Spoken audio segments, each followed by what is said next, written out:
Michael, back on home soil. Last time out you were Michael Irish Page. Yes. Now you're back to MVP in London. Yeah, back to MVP. So how big of an event is this for you? I know things changed for you last minute with the opponent change. Yeah. It's a different kind of challenge, right?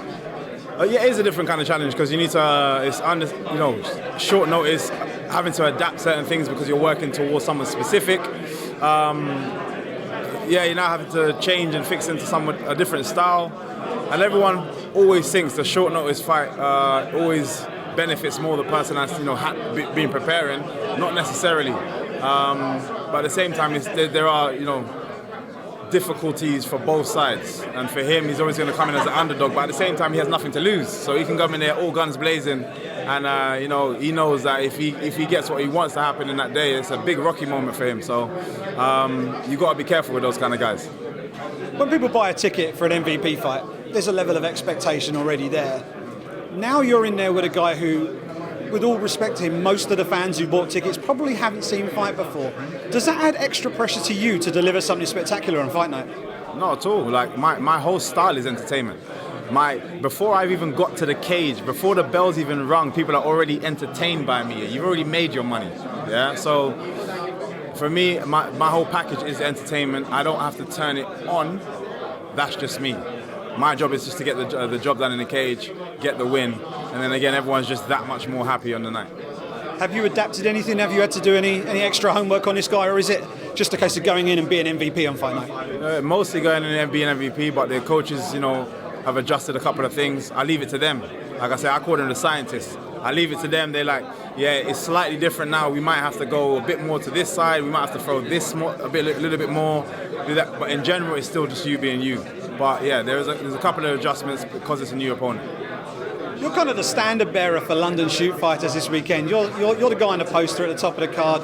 You've got a lot of teammates on this card with you. How much does that mean to you to know that you're not just here for MVP, you're also part of the team, and there's a big team of people here. How special is that for you on home soil as well? It's ridiculously exciting. I think every time I've been on a show in London and there's been multiple, London shoot fighters, we've all cleared up, done really well, and it gives me that energy because they're usually just before me. So you see the first win and I'm like, my nerves, I'm way more nervous for them than I am for myself. So my nerves are way more settled, and then all of a sudden there's even a bigger burst of excitement. Once the last person is done, it's a big burst of excitement, and I'm like, oh my, I'm about to finish it off for these guys, and it really does push me and make me just want to do some more crazy stuff when I get in there. It's a big fight at Co-Main, Mike and Fabian. Are you going to be watching that, or are you going to be sort of in the zone doing the final warm-ups? How are you going to cope with that sort of half hour before you're due to walk? Like, I can get in the zone at a click of a finger. So I'm watching my boy. You know what I mean? I'm paying attention to my boy. I might not be able to come front of the house, but I will be watching in the back wherever there is a TV. I will be watching, and as soon as he's finished, click those fingers. MVP's back. It was a big night in Dublin. You got the spectacular win over Richard Kiley. You were a pretty fired up guy in the post-fight interview when you came backstage. You had a few things to say about Dan Mergliotta. I know you've had a chat with him since. How did that chat go, and how have things been left since then? Yeah, it's all squashed. He came over, apologised, and he didn't need to. So I have much respect for him. I've always said I still think he's a good referee. I just felt like he had an issue with myself. He cleared that up. We move on. So I think you said you never wanted him to ref you again. Is that now off the table? Are you now happy if he gets to sign one of your fights?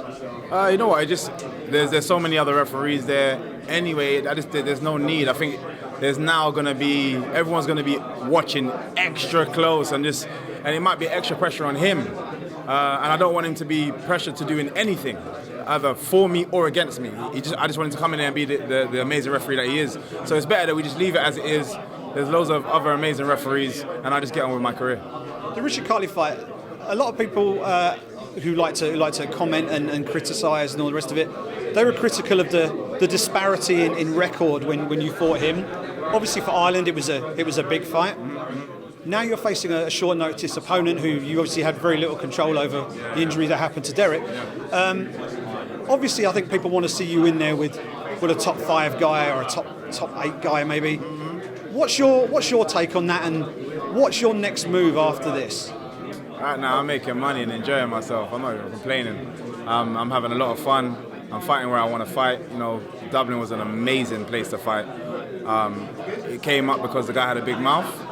You know, took the opportunity, jumped on it. I don't really care about anybody else. And the next move is, everybody knows, and I keep saying it over and over again, I want that rematch, and that's all it is.